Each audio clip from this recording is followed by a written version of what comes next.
Sawubona mbukeli, kunesisho esithi ifa leyiwula lidliwa yinhlakaniphi, kepha ke ikhona imithetho yabathengi ebekelwe khona phela ukuthi noma ngabe wena mhlambe uyisiwula bandla uvikeleke kulabo abacabanga ukuthi bona bahlakaniphe ukudlula wena. Akuselula phela ukuthi ifa lakho livane lihambe nje nomoya. Ake siza ukuthi indaba yanamuhla ngabe iyona ikwazisa ngaliphi ilungelo lakho. Ukhumbule nawe mbukeli ukuthi emva kwesikhathi ngizokunikeza phela ithuba lokuthi nawe ube ingxenye yalolu hlelo. Ungasishayela ucingo, send us an email, tweet us. Mina ke ngingu-Alisha Intombi yakajali. Asihlale phezu kwendaba yethu namhlanje mbukeli.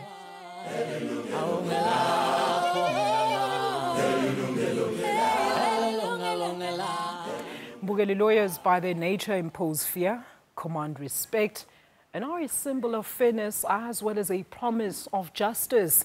That is why people trust them. But in some cases, this trust has been betrayed by dodgy lawyers who have swindled their clients out of millions of rand. For consumers who have suffered this loss, the attorney's Fidelity Fund was set up as an insurance to offer recourse to this. Yebo ke mbukeli, uma ngabe usola ukuthi ummeli wakho ukudlele imali yakho, iFidelity Fund ingakunceda ngempela ukuthi uyithole back leyo mali yakho njengoba uzinhlwa kaDlamini enza nalo uphenyo. Bameli bayingxenye lebalekile emphakathini ngoba baletha bulungiswa. Kepha ke labanye babo ngemankenjane lagcoke ikhumba temvu. Sathola ilawyer la eWestgate, so ilawyer yakhona kwakumele isize ngodouble thize, but even today alikaze lisize, yathatha imali engango 30,000 rands kithi. Mangoba uthi sowuphonse lithawula ngekuthi uyawuphinza ayithole imali yakhe ngoba lo mmeli nzini sowadla phansi. Aboguluva abafana nalabo batholakale because even now abantu bakhona abazi ukuthi singabathola kuphi nezinto zabo azazi ukuthi zikuphi kahle kahle ukuthi bangena kweziphi ama-law society. Bugebengu lobentu abameli mbumbulu akusiyo indzaba lensha. Sekuke kwabika ngayo emahlandla lamanyenti. Ngisho ne-Road Accident Fund imbala seyike yakhipha secwayiso ngalobugebengu. The Road Accident Fund has issued the strongest appeal to claimants not to use lawyers when lodging accident claims. This as the RAF is facing an increase in a number of claimants' complaints that they are being swindled of their monies by unscrupulous lawyers. Njengabantu labamele bulungiswa kulula kucabanga ukuthi wonke umuntu lotibita ngemmeli uthembekile. Kungako nje bathengi bavele babeke lithemba labo lonke kubo. I need to tell him my story, that's all I know. And then he will say he accept it or no. But how would you know if it's a legitimate lawyer or not? That's a tough one, unless I go to the legal advisors. If he's a renowned lawyer, it's possible to get it's possible that he may have a website. So if I can trace a website and I discover that it's a registered website, then I think it will be a competent lawyer. Lona nguDavid, umphathi waseVets Law Clinic eBramfontein eJozi. iVets Law Clinic ngilenye emaclinic amahala emphakathi latholakala emanyuvesi lapha eNingizimu Afrika. David uthi sekane ngahlangana nebathengi labakhala letmartphones emva kwekulahlekelwa imali etandleni tebameli. We find that individuals seek to then find the cheapest option or the quickest option, which is not always necessarily the best option. If they go to an attorney, they should then perhaps contact the law society to find out, is this person a registered, is they a practicing attorney? Have they been duly accredited with the law society? Lokunye lokubalekile umthengi lekumele akwadi ngemmeli wakhe kwekuthi unaso yini certificate lesibitwa ngekuthi yi-Fidelity Fund certificate. The Fidelity Fund certificate is a certificate which all practicing attorneys must apply for, and it's essentially to show that all trust account balances, all financials of the particular firm have been reported to. Le Fidelity Fund Certificate ikhishwa inhlangano lebitwa ngokuthi i-Attorneys Fidelity Fund. Le nhlangano yasungulelwa ukuvikela wena njengemthengi. Uma ngabe kwendekile ummeli wakho weba imali yakho, ungakwadi kufaka sicelo ku-Attorneys Fidelity Fund kuthi ubuyiselwe leyo mali. Kepha ke mbukeli, lokhu ungakwenda kuphela uma ngabe ummeli wakho anele certificate lesibitwa ngokuthi i-Fidelity Fund Certificate. The Attorneys Fidelity Fund is a fund of last resort that has its primary purpose as compensating members of the public for theft of trust money. That money so entrusted to an attorney would be protected from the sense of theft of that trust money. Uma ngabe nawe mbukeli ulahlekelwe imali etandleni temmeli, ungafaka isicelo sekubuyiselwa leyo mali ku-Attorneys Fidelity Fund. Kungakapheli inyanga lezintathu usole ukuthi kunenkohlakalo leyentiwa ngummeli wakho. Lokho ungakwenda ngekuthintsana ne-Law Society leyengamele loyo mmeli. Emva kwaloko kumele ubhale i-affidavit ubese uyimikisa ku-Attorneys Fidelity Fund. Ungachumana ke ne-Wits Law Clinic kanye nalamanye amakliniki ebulungiswa latfolakala emanyuvesi lapha eNingizimu Afrika. Zinhle Dlamini Mugabe, Yilungelo Lakho. Sibonga kakhulu ngale umbiko esiudidelwe ngentokazi uZinhle Dlamini. Manje ke uxoxa abanzi imbukele ngomsebenzi phela we-Attorneys Fidelity Fund masamukele isihambi sethu namhlanje sinayo insizwa ubaba uMohlatsi Molefe ovela qoqo yena ke ku-Attorney Fidelity Fund leso besixoxa ngayo besikade ke simmemile no Mr Rodney Isaacs ovela kwi-Department of Justice and Constitutional Development ukuthi siza ukuthi bona phela njenge-department ibamba likahulumeni bacabanga ukuthi bathini nako-ke mbukela sikakamtholi namanje sesize safika emoyeni kodwa ke insizwa ngiyathemba ukuthi izosasisa. Mr Molefe, thank you so much for joining us. Siyakwamukela baba. Thank you siswami. Ngiyabonga. All right, baba Molefe, osichazele kabanzi first and foremost ile Fidelity Attorney Fidelity Fund ichaza ukuthini before ngikubuza ukuthi lama views esiweza ngabantu wena uyavumelana yini nawo? I-Attorneys Fidelity Fund umkhandlu owaqanjwa ngo-1941 ngokuya ngokomthetho osetshenziswa ukukontrola amagqwetha wonke amagqwetha eSouth Africa. Into fanele ukukhumbule kodwa ke ukuthi masikhuluma ngamagqwetha eSouth Africa sikhuluma ngamagqwetha nama-advocates. Okay. So i-Attorneys Fidelity Fund ibhekane nalaba kuthiwa ngama-attorney hayi ama-advocates ngoba ama-advocates akuse abantu abamukela imali from emphakathini. Okay. Ama-attorneys odwa in South Africa amukela imali emphakathini. Iqanjwe nje ukuthi umuntu oya egqwetheni aye anokwazi ukuthi noma angalahlekelwa imali khona umkhandlo ongamsiza ukuthi imali ethathwe igqwetha litshontsha ibe iyabuyiswa. Kunemikhandlo esinayo ehambelana nalokho enza ukuthi si-check ukuthi mhlawumbe from the conditions ezixistayo leyo claim azayiletha kithi claim ehambelana nomthetho because umthetho uyasho ukuthi khona ama-claim athize ekufanele siwabhadale khona athize esingafanelanga ukuwabhadala. And futhi ibeka nezikhathi ukuthi ungaclaima nini kanjani kanjalo.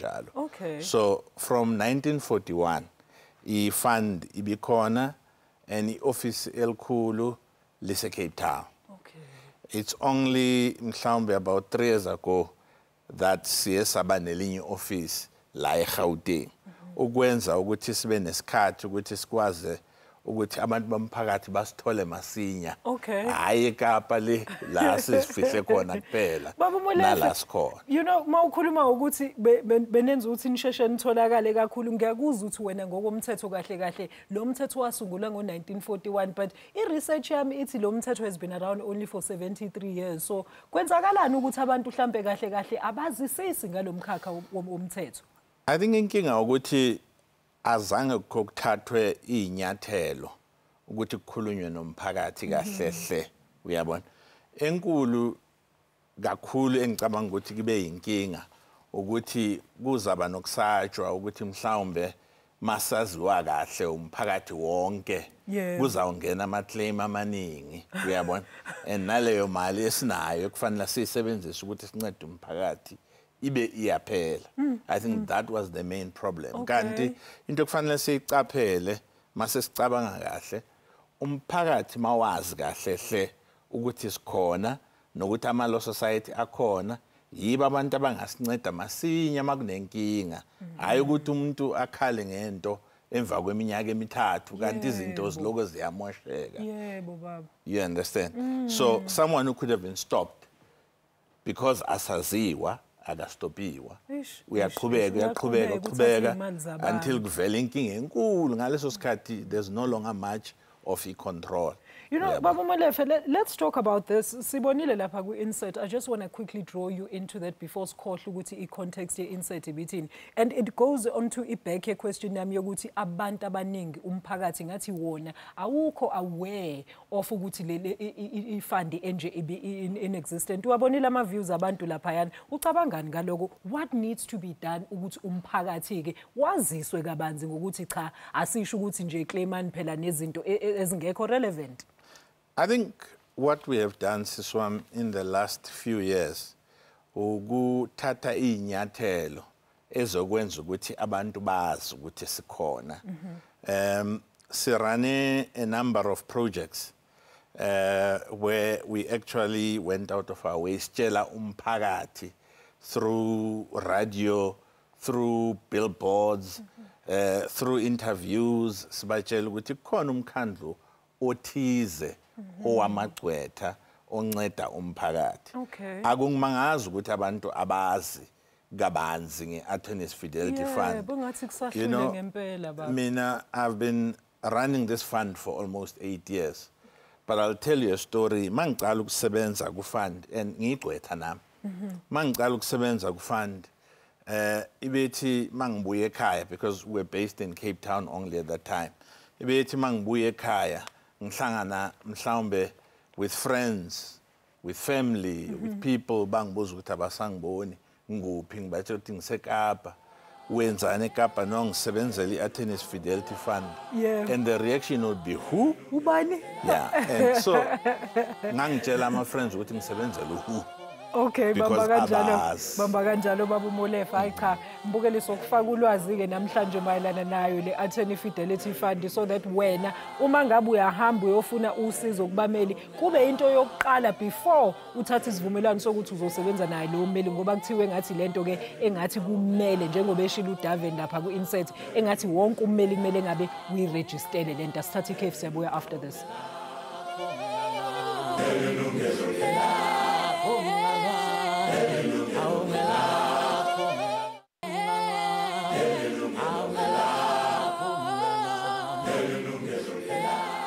Mbukeli, welcome back to Yilungelo Lakho. Uma ngabe uke wabhekana nenkinga wena yommeli ongathembekile, singathandwa phela ukuza udaba lakho, ungashayela ucingo khona lapha e-studio noma usibhalele ku-Facebook na ku-Twitter. Ngihleli nensizwa la ubaba uMohlatsi Molefe of the Attorney Fidelity Fund kuyena ke esibhizi ngaye namhlanje osichazela kabanzi ukuthi kahle kahle le Fidelity Fund iyabameli isebenza kanjani. Nginaye ke uma uEllen Rapotso la olayinini ofuna ukusichazela ukuthi yena walisebenzisa kanjani, wawusebenzisa kanjani lo mkhakha futhi wamsebenzela. Ma-Ellen, siyakwamukela ntokazi.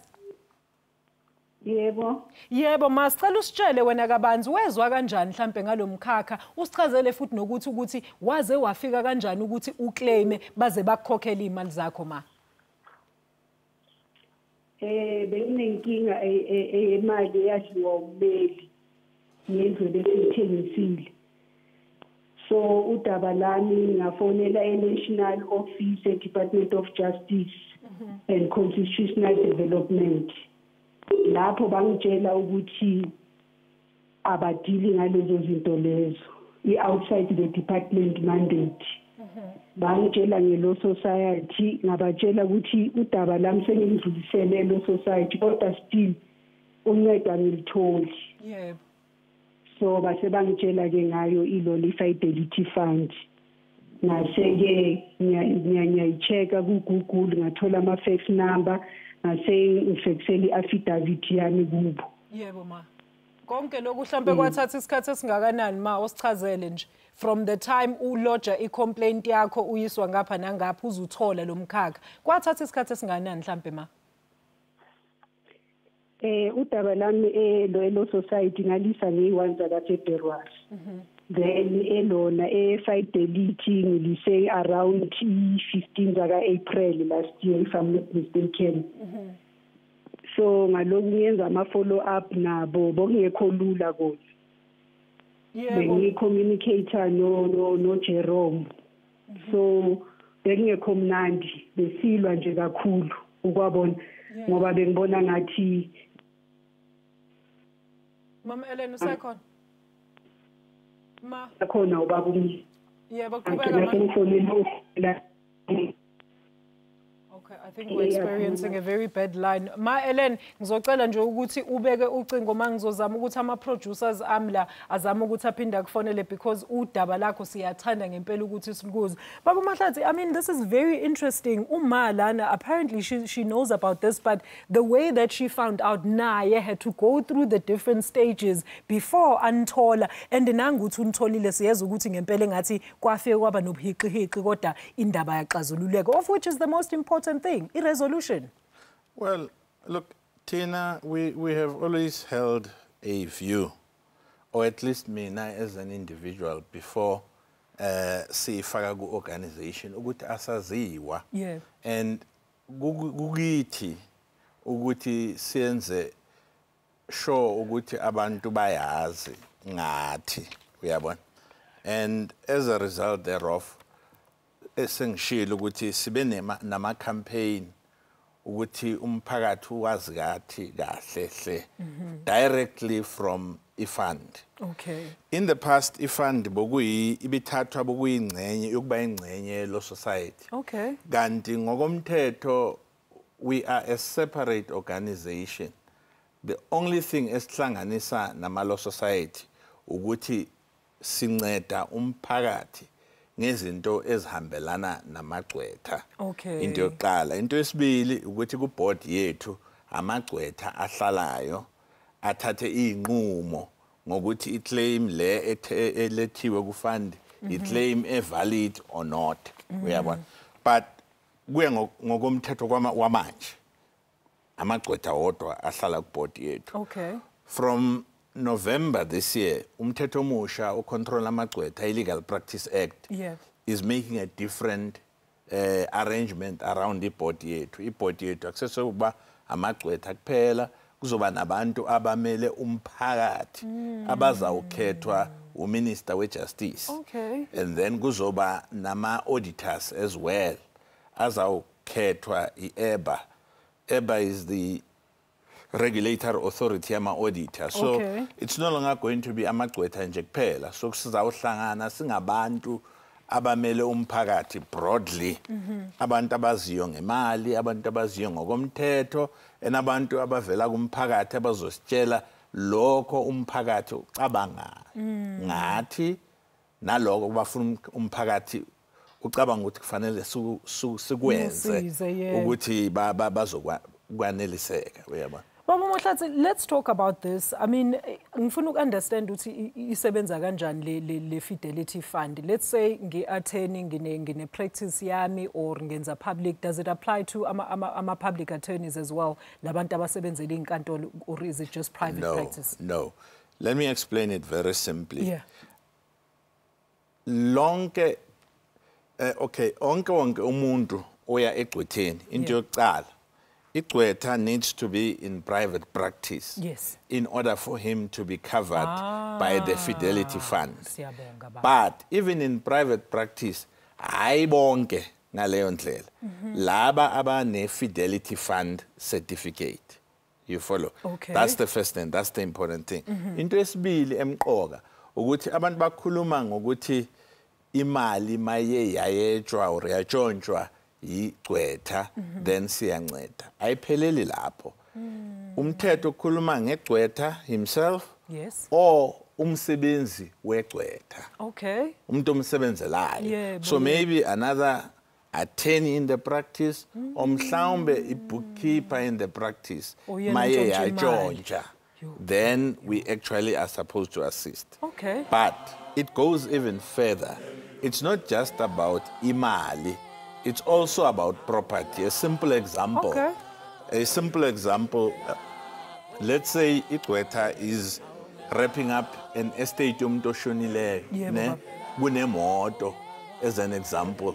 Imoto iyatshontswa. That's property. You can put value to it. Okay, let's hold it there for now, Baba. Hayi nansi director ngigijimisa ethi nje asiye esitolo uma ukhetha ummeli kumele ubuze mbukele ukuthi uyilunga la yipi i-law society kanti futhi unayo yini lento ebizwa i-Fidelity Fund Certificate. Ungakhethi nje noma ngabe wobani ozibiza ngokuthi yena umbuke ummeli. Siyabuya khona manje ungayindawo mbukeli.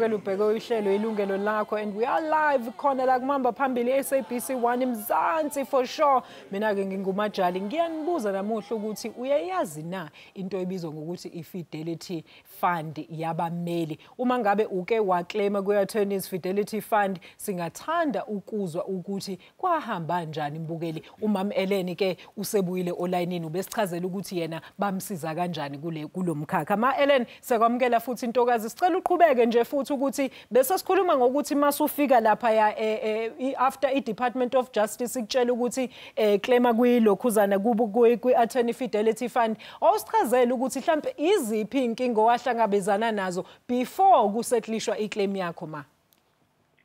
Inkinga engahlangabezana nazo ukuthi bekadila ngefile lami uJerome, bengikhuluma noJerome. Bengitshela ukuthi ama-case maningi ababhekananga ne-case yami yi-1. So ngibekezela. So kwathatha isikhathi esingakanani ke ma, because ngizwile musichazela before ikhefu ukuthi waqale waqala kwezinye indawo kodwa uthe mufike eFidelity Fund baze bakusiza bona, kodwa ngifuna ukwazi ukuthi ibona mhlambe kuthatha isikhathi esingakanani ukuthi baze bakwazi ukukusiza. Baze bangisiza ngoba soku-interview na ubaba uMlifi. Okay.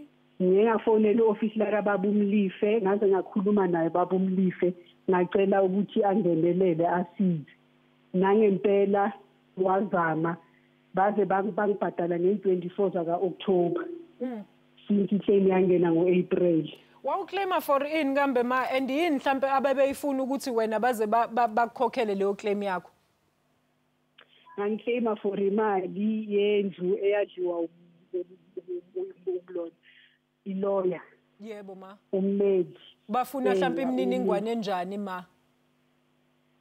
Yo bafuna i-affidavit e-detailed ukuthi kwenzakaleli, kumele u-attach lona i-title deed ne-proof of purchase. Yebo. Imininingwane abayifunayo. Le mininingwane Mama Ellen ngicela ukubuza, le mininingwane mhlambe ummeli wakho ayinikezile zona noma kwakumele uqale phansi ke manje ugijimisane nalommeli uyofuna yonke le mininingwane abasayifuna ukuthi basetlishe iclaim yakho ntokazi?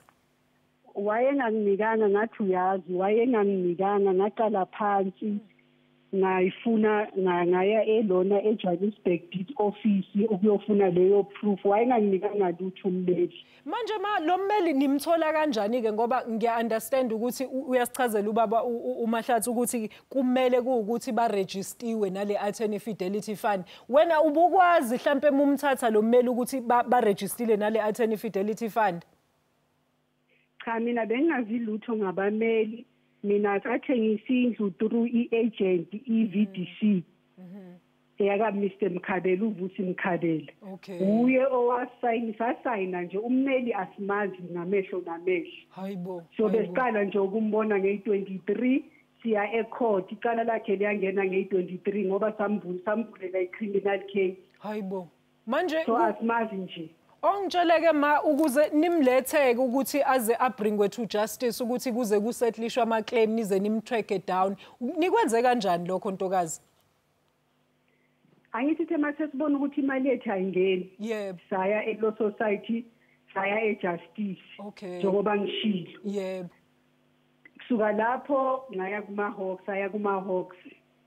Ama-Hawks ke amfuna bamreferele police station yase-Moffat View. Base bayaya ke bagcina nabo kuthatha isikhathi ukuthi bambophe. Okay. Nakhona baze bambopha ngoba ngilandelele kube bengalandelelanga ngithambe nje ngabe yaphelele emoyeni.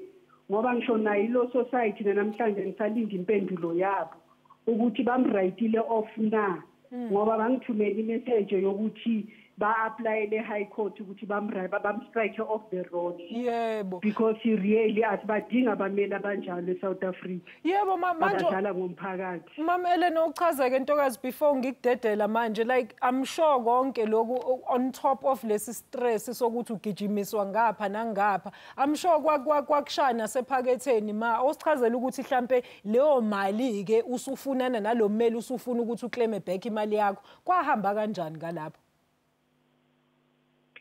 Hey, yazi yini ezeyimali bese ngingasayi ukwabona.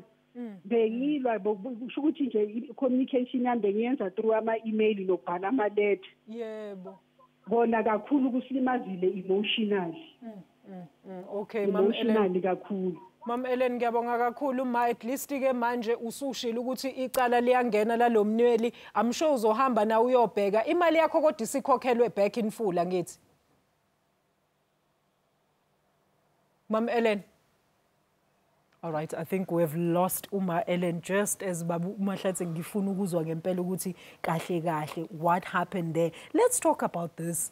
Ngathi kuvelele lokhu ukuthi abameli bazogebenga abantu ama-client babathathele imali. Osichazele baba mhlambe what are some of the most common amalokhuzana i-misconduct enziwa abameli mhlambe nazi ngayo nina njenga-Attorney Fidelity Fund? Perhaps before I answer you, Yilungelo Lakho, I do remember a case yellow mama, and I can confirm ukuthi wabhadalwa imali yakhe in totality. And the second thing I want to make as a point ukuthi we also contribute towards ama cost wokufaka leyo claim. And sibhadala interest as well. Wow. So that umuntu is not left in a position la lahlekelwe completely. Yeah. I do remember her in particular because I think there was a child involved and I was unhappy about the fact that delay and we finally did it. But the important thing is if you look at the time akhuluma ngayo ufake claim April. Yeah. By October, she had already been paid. That's well within the time esizinikeza yona. Because the claim is not the one claim. Ziningi ziyafika and ezinye uthola ukuthi they are complicated and we don't have too many staff to deal with. Let's talk things. about that ama-claims baba kade uchazile la when we started the interview ukuthi niya decide I think umthetho wenu i-legislation yenu iyasho ukuthi these claims can actually be paid and these ones azikhokhelwa kusuke eqatshanzeka kufuneka ukuthi kube njani ngalapho. There is a section in the Attorneys Act that set out certain types of claims that we cannot pay. Ngizakenza le example. For instance, asithi ushade nomeli ne and uthatha imali yakho umnikeza yona ukuthi nithenge indlu. Uyayitshontsha umeli indoda yakho. We don't settle such claims. Ngokomthetho cha. Ngeke yenzakala. Then khona enye which is even more important. For instance, when you take money uyinikeza igqwetha ukuthi li invest on your behalf. Kungana any transaction that is underlying. So he's actually giving you financial advice, essentially. Nogutu invest imali yakho kuye or I invest on your behalf. That is also excluded. The only cover we provide is cover la kuclear ukuthi khona umsebenzi oyenziwa ileyo gqwetha ngaleso sikhathi or ozawuqala immediately thereafter. Then we actually can pay. But lezo ukuthi uzayeka imali yakho ihlale nogqwetha kunganalutho kwenzakalayo cha. ngokomthetho ayifanelanga ukuthi ibhadalwe. Alright. But the one other thing I wanted to clarify. People do not register, lawyers do not register with us. They are registered with the Law Society. Thina ngokomthetho, we are just forced to cover all lawyers registered with the Law Society. Okay, as a regulatory body. Okay, yes. Okay. Alright, I guess buke la ku Facebook ukuthi bathi nangu Terry King baloyi uthi Sister Alicia labantu kumele basimele not ukuthi badlale ngathi basithathele imali. No, ngoba vele sithembe bona, but they must not take advantage. Siyabonga kakhulu Nsizwa, yilona lolu daba esilidingidayo la uyachaza nobaba ukuthi cha inhloso yabo akubona ukuthi basebenzisane nalabameli laba banithathela imali. uKatleho uthi yena labameli laba nje ngalabo kwamele babanjiwe ngoba solo baqedela abantu imali zabo, kepha yena athi uyakusiza kanti uzokumoshela. Uqinisile lapho Nsizwa. Mbukeli, uma ngabe wena ke ufuna ukuclaima kwi-Attorneys Fidelity Fund, xhumana kuqala ne-Law Society lapho ummeli wakho ayilunga lakho njengoba eqeda ukusho ubaba, ibona ke azobe bekudlulisela leso sicelo sakho kuma-Attorneys Fidelity Fund. Izinombolo zama-Law Societies ziloku zivela la kumabona kude wakho, so you have no excuse. Siyabuya emva kwaleli khefu, don't go anywhere.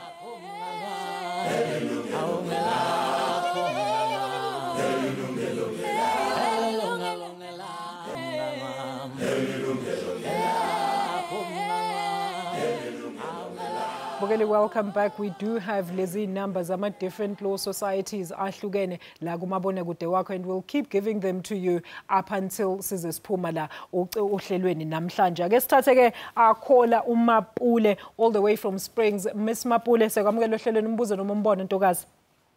Ngiyabonga ukuthi ungamukele umbuzo lo now. Buza Ntokazi.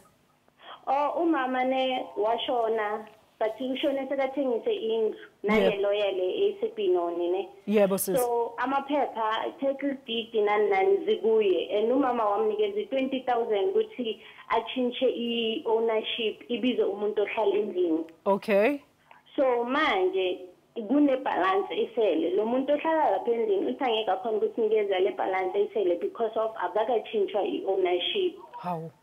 So ngifuna ukubuza ukuthi kumele senze kanjani, because since from umama wamthengisela yena 2013 le lawyer vele beyiloku imjikajika ushone 2016. From 2016 samcontacta uyakhuluma usidropela ama-calls, so I even have ama-recording la ngikhuluma naye aconfessa khona ukuthi yebo umama unginikeze 20,000 but you still have ukuthi ngibhadale another imali futhi kwale sayibhadala. Sisimapula ungadrop ucingo Ntokazi, ngifuna ubaba lana address directly so that uzozwa ngawakho ukuthi bangakusiza kanjani baba.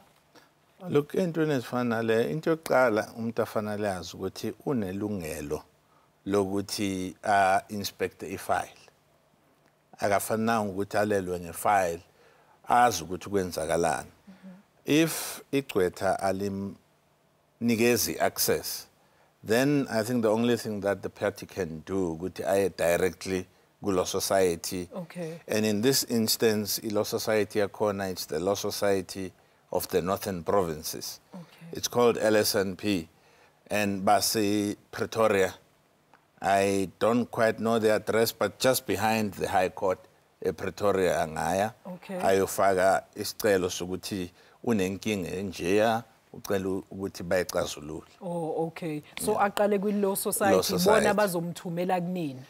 If imali seyiye yadliwa ngoba asazi ukuthi khona or ayikho kwamanje. Okay. That's why I'm saying it's important ukuthi abe ne right yokuthi abheke ifile kwenzakalani, ambuze ukuthi imali esele yipi, imali engakabhadalwa yipi, imali efuna ibhadalwe ibhadalelwa ini. Une right yokubuza imibuzo. Inkinga yethu ukuthi abantu bakithi abazi ukuthi abana right ukuthi bane right yokubuza. Kufanele ubuze. Manihlolana hamba uye ku-Law Society yiba abazongena kuleyo ndaba bayicazulule. Sisimapule, I hope Ntokazi uzwileke lapho ukuthi kuthi waphuthuma bathi i-office lakhona likhona lapha. Khona enye into enginayo anginikezile ne. Yebo sis. i-deed of sale of i-house idwebha lapho ngibona khona ibalance eyisele. Oh, ummeli lokunikeze ilokhuzana ibalance. Unikeze last year December. Okay, uthini lapho baba? Even if it is so, it's still not an account. Okay. Because if I've given you imali and you say uyisebenzisile, kufanele kube nemininingwane ebonakalayo ukuthi uyisebenzise kanjani, uyisebenzisela ini. Absolutely. I mean, even when you're talking about the transfer yendlu, for instance, especially izindlu elokishini. Yeah. Part of the problem is you always struggle ngama clearance certificate because over a long period abantu ababhadala ama rates. That's true. And that creates a problem for lawyers as well. And what I'm trying to say is, I'm not saying Igwetha Leli is guilty of anything, but I'm just saying he needs to be transparent with her. Okay. Uthola ukuthi kunenkinga, but because he hasn't been transparent, abayisolvanga masinya. So Smapula, I hope usenayo imininingwane ntokazi yelokhuzana ye-attorney yenu, because kuzobaleka kakhulu ukuthi muyofaka isikhalazo sakho kwi-law society le akade kutshela ngayo baba uMohlathi, then you're going to have ama details wakhe, and then hopefully kulezi number lezi besiyiveza la e-studio, you can call them or ubavakashele khona lapha endaweni eseduze kwakho. Siyabonga ntokazi. All right. Baba, let's continue with this. I mean, you wanted to comment on Facebook message yethu le esibili le before siye ekhefini. Ubufuna ukuthini wena baba? Well, what I wanted to say siswami ukuthi igcwetha mali la thatha imali engaselayo ukutshontsha lokho. Ukutshontsha vele. Ayikho enye into. Uyabona? And ukutshontsha in this country, it's a crime. We know it. Uyabona?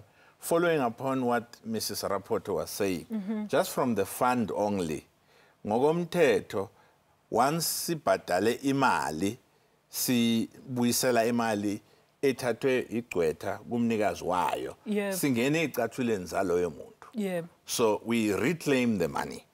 But ngaphandle kwalokho ngokomthetho kufanele simbophise. Okay. And siyababophisa asidlali ngalokho. We've got 2 dedicated people in the office abadila nje ngokuphenya bafunisisa abantu ukuthi banyamelele kuphi, bavula ama case, sebenzisana nama law society ukuthi sibathole. Have you found ukuthi mhlambe kune trend lana wena baba ukuthi kunabameli abasebenza ngalokhwabanisa mhlambe emkhakheni othize, maybe for medical claims and so forth and so forth? Would you say something like that? What would you say mhlambe is the most common loss abantu abafike ba complain ngayo? Well, before I get to that, I just want to say one thing, and lokho kumqoka ukuthi wonke umphakathi wase South Africa uyazi. We have about almost 24,000 lawyers. And only slightly less than 1% is involved kulento ezifana nalezi. Wow. So very few people give a lot of people a bad reputation. Yeah. Into yokuqala. Into esibili, when we're talking ama trends, it's the biggest area of concern ile yokuthengisa nokuthenga izindlu eyokuqala. Eyesibili ile ye road accident fund. Ne?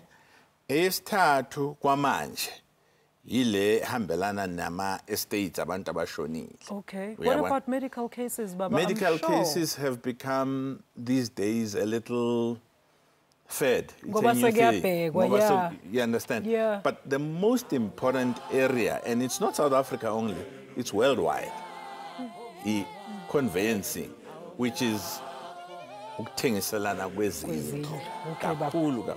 Asibeke lapho futhi we're going to continue mbukeli after this short break. Ungayindawo.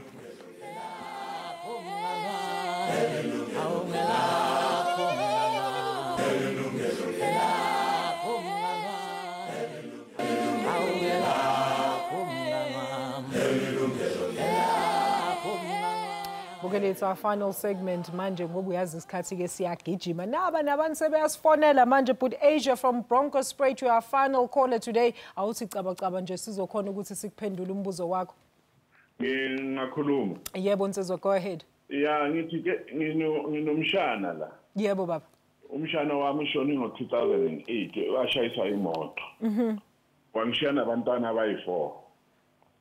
Then lo mshana wami nangithi ngiyoclaima ngathola ukuthi i-boyfriend yakhe iclaimile Kwini baba uklema kuphi nendawo? Uklema road accident fund kuphi nendawo? Road accident fund ePitori. Okay, so i-boyfriend iclaimile ya?